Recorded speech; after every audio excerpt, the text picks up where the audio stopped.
बिस्मिल्लाहिर्रहमानिर्रहीम। वक्फ़ क्या है? वक्फ़ का सामान्य अर्थ है दान। किसी भी चल अचल संपत्ति अथवा वस्तु को अल्लाह से अज्र व सवाब हासिल करने की नीयत से दान करने की प्रक्रिया को वक्फ़ कहते हैं। वक्फ़ की गई वस्तु अथवा संपत्ति को एक बार वक्फ़ हो जाने के बाद न बेचा जा सकता है न खरीदा जा सकता है। वक्फ़ की गई संपत्ति एक बार वक्फ़ होने के बाद अल्लाह की संपत्ति मानी जाती है। इस संपत्ति से सिर्फ लोगों की भलाई और इस्तेमाल या इस्तेमाल से होने वाली आय लोगों की भलाई और खैर के कामों में इस्तेमाल किया जाता है। वक्फ़ कौन कर सकता है? कोई भी व्यक्ति, किसी भी जाति, पंथ, समुदाय का व्यक्ति अपनी संपत्ति को लोगों की भलाई और सार्वजनिक इस्तेमाल के लिए वक्फ़ कर सकता है। किसी भी बालिग, आकिल यानी समझ रखने वाले व्यक्ति द्वारा वक्फ़ किया जा सकता है। वक्फ़ क्यों किया जाता है? वक्फ़ यानी धार्मिक दान लोगों को फ़ायदा पहुँचाने और अल्लाह से इसके बदले अजर व सवाब हासिल करने की नीयत से किया जाता है।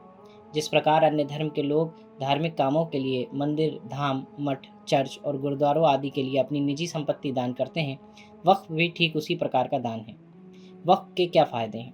वक्फ़ की गई संपत्ति को धार्मिक कार्यों के साथ साथ सार्वजनिक एवं सामुदायिक सुविधाओं को प्रदान करने के लिए इस्तेमाल किया जाता है। वक्फ़ से अर्जित संपत्ति को गरीब, मजबूर, बेवा औरतों और यतीम बच्चों के ऊपर खर्च किया जाता है। इसके ज़रिए समुदाय के गरीब लोगों की आर्थिक स्थिति में सुधार लाने के प्रयास किए जाते हैं। अस्पताल, यतीम खाने, सराय, धर्मशाला आदि का निर्माण भी किया जाता है, जिनसे लोगों को फ़ायदा पहुंच सके।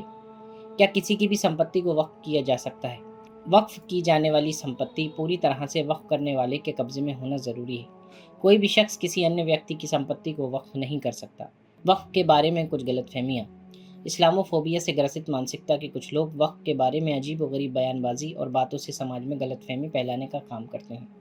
जैसे एक आम गलतफहमी यह है कि वक्फ संपत्ति लोगों की ज़मीन हड़प कर बनाई गई है, जबकि ऐसा मुमकिन नहीं है। वक्फ संपत्ति दान प्रक्रिया का पालन करने के बाद ही वक्फ होती है। किसी की भी ज़मीन को वक्फ घोषित करना मुमकिन नहीं है। आम समझ की बात है कि किसी भी ज़मीन को ज़बरन घोषित कर देने से अल्लाह से भलाई और अजर की उम्मीद कैसे लगाई जा सकती है। एक और गलतफहमी यह पाई जाती है कि वक्फ की संपत्ति से सिर्फ मुसलमान ही फ़ायदा उठा सकते हैं। हालांकि यह बात बिल्कुल गलत है। वक्फ की गई संपत्ति सार्वजनिक इस्तेमाल के लिए होती है। ये किसी की निजी संपत्ति नहीं होती जिसे आम लोगों के लिए प्रतिबंधित किया जाए। मिसाल के तौर पर ऐसी कई संपत्ति हमारे आसपास मौजूद हैं जो वक्फ की ज़मीन पर हैं और उनका फ़ायदा हर धर्म और हर वर्ग के लोग उठा रहे हैं। एक गलतफहमी ये भी है कि वक्फ की ज़मीन पर अवैध कब्जे हैं। हालांकि ये बात पूरी तरह सही नहीं है। वक्फ की कुछ ज़मीनों या संपत्तियों पर गैर कानूनी कब्जे ज़रूर हैं, लेकिन सभी संपत्तियों पर ऐसे कब्जे नहीं हैं। इसके साथ ही जिन संपत्तियों पर कब्जे हैं उन पर भी कानूनी प्रक्रिया के तहत केस दर्ज हैं, जिन्हें वक्फ बोर्ड या प्रबंधन कमेटी लड़ रही है।